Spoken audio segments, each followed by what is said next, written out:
ஈரோட்டிலிருந்து திருச்சி செல்லும் வழியில் ரயிலானது பாதியில் 1 மணி நேரமாக நிறுத்தி வைக்கப்பட்டிருப்பதாக அறிகிறோம். இதனால் பயணிகளில் ரயில்களில் வாக்குவாதத்தில் ஈடுபட்டு வருகிறார்கள். இது தொடர்பான தகவல்களை எமது செய்தியாளர் மணிகண்டன் வழங்கிட நாம் கேட்போம்.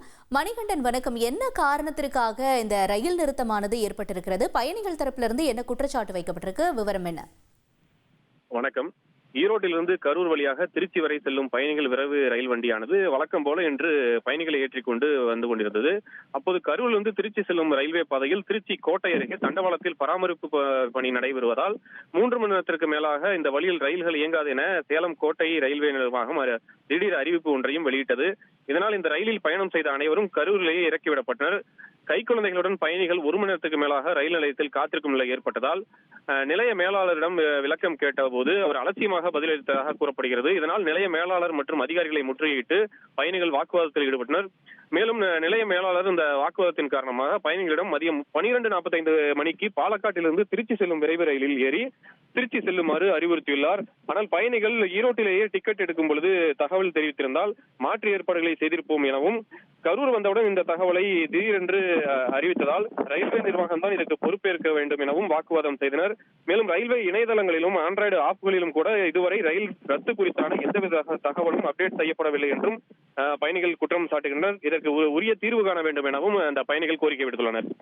தகவல்களுக்கு நன்றி மணிகண்டன். தொடர்ந்து இந்த ரயிலில் பயணம் செய்த பயணிகள் சிலர் தெரிவித்த கருத்துக்களை நாம் பார்க்கலாம். என் பேர் ஆர்த்தி. ஈரோட்ல இருந்து நாங்க வந்தோம். 8:10க்கு ட்ரெயின் எடுத்தாங்க. திருச்சி வரைக்கும் நாங்க பேசஞ்சர் டிக்கெட் எடுத்தோம். ஆனா இப்ப கரூர்ல வந்து ஸ்டாப் பண்ணிட்டாங்க. ஆனா எந்த இன்ஃபர்மேஷனுமே கிடையாது. கரூர்ல நிறுத்தியுமே நாங்க ஒரு 10 நிமிஷம் ட்ரெயின் சும்மாதான் நிக்குதுன்னு சொல்லிட்டு இறங்கி வந்து கேட்டதுக்கு அப்புறம் தான் போகாதுன்ற பதிலே சொல்றாங்க. 12 மணிக்கு ரீச் ஆகிறதுனால இத்தனை பிள்ளைங்களையும் கூட்டு வந்திருக்கோம். இப்ப 11 ஆச்சு. எந்த ஒரு இன்ஃபர்மேஷன் அவங்களா சொல்ல, நாங்களாதான் எல்லாத்தையுமே கேட்டு தெரிஞ்சுக்கிட்டோம். ஒரு இன்ஃபர்மேஷன் சொல்லியிருந்தா கூட பரவாயில்ல. இத்தனை குழந்தைங்களை வச்சு நாங்க எப்படி அடுத்த ட்ரெயினை பிடிக்கிறது? அவங்க அசால்ட்டா பதில் சொல்றாங்க. கேட்டா ஈரோட்ல டிக்கெட் எடுத்தீங்க, ஈரோட்லயே போய் கேள்வி கேளுங்க, எங்களை கேள்வி கேட்காதீங்க, எங்கள்கிட்ட எந்த பதிலும் இல்ல அப்படின்னாங்க. இல்லைன்னா அடுத்த பாலக்காடு ட்ரெயின் வருது, அதுல போங்க அப்படின்றாங்க. இத்தனை குழந்தைங்களை வச்சு அந்த ட்ரெயின்ல இடம் இருக்குமான்னு தெரியாது. இப்ப இந்த பிள்ளைங்களுக்கு எல்லாம் பஸ் நாங்க என்ன பண்றது? ஒரு ரெஸ்பான்ஸே இல்ல, எந்த ஒரு இதுவுமே இல்ல. அவங்க பட்டுக்கு அசால்ட்டா இருக்காங்க. ஏதாவது ஒண்ணு இங்க நிக்க போதுன்னு ஒரு 10 நிமிஷத்துக்கு முன்னாடி சொல்லுங்க. டிக்கெட் எடுக்கிறப்ப சொல்லியிருந்தா கூட நாங்க அட்லீஸ்ட் அங்க இருந்துட்டு அடுத்த ட்ரெயினாவது வந்திருப்போம். எந்த ஒரு இன்ஃபர்மேஷனுமே இல்லாம இருக்கிறது ரொம்ப ரொம்ப தப்பு. அப்புறம் அவங்கதான் அதுக்கு பதில் சொல்லணும். இவ்வளவு பேருக்கும் நீங்க அதுக்கு ஏதாவது ஒரு ரெசல்யூஷன் கொடுத்தே ஆகணும். நாங்க அவ்வளவு பாதிக்கப்பட்டிருக்கோம், இவ்வளவு பேர் நிக்கிறோம். எல்லாருக்கும் நீங்க ஏதாவது சொல்யூஷன் எடுத்துதான் ஆகணும்.